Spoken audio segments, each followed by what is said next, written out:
నీకు ఆల్రెడీ దెయ్యం పట్టింది, అందుకని నువ్వు అలా మాట్లాడుతున్నావు.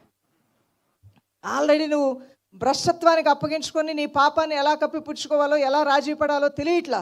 ఎందుకంటే నీ మనస్సాక్షి నిన్ను గద్దిస్తుంది, దేవుని వాక్యం నిన్ను హెచ్చరిస్తుంది.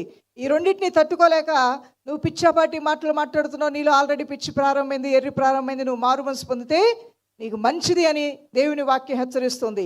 అపవాదికి చోటు ఇవ్వకడి. పక్కన చెప్పండి, అపవాదికి చోటు ఇవ్వద్దు బ్రదర్ సిస్టర్, అపవాదికి చోటు ఇవ్వద్దు. నా కుమారుడా, అపవాదికి చోటు. తల్లి చెప్పాలి బిడ్డకి, నీ తల్లి ఉపదేశం నేను కంఠభూషణంగా, నీ తల్లి మాటలు, నీ తండ్రి మాటల్ని కంఠభూషణంగా ధరించుకోమని దేవుడు చెప్పాడు. మరి తల్లి చెప్పాలి కదా, తండ్రి చెప్పాలి కదా.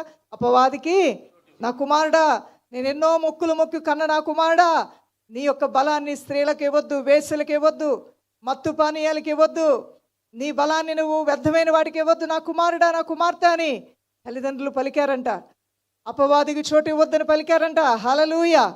అపవాదికి చోటిచ్చినటువంటి వారి జీవితాల్లో ఎంతో దుఃఖము, ఎంతో వేదన కలిగింది. ఆదికాండం 35:15 చదువుతారు. ఆదికాండం 35:15.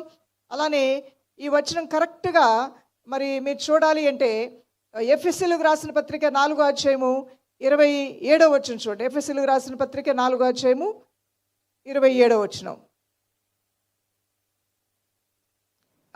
అక్కడ ఒక సింగిల్ వర్డ్ ఉంటుంది. ఏమని రాయబడి ఉంది?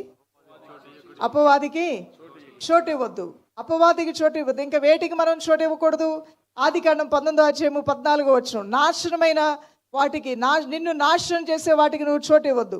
74:20 చీకటి కార్యాలకు నువ్వు చోటు ఇవ్వద్దు నీ జీవితంలో. ఇంకా మంచి మాట కీర్తనలు 1:1 అపహాసకులు ఉండే చోట నువ్వు ఉండొద్దు, వాటికి నువ్వు చోటు ఇవ్వద్దు అన్నాడు.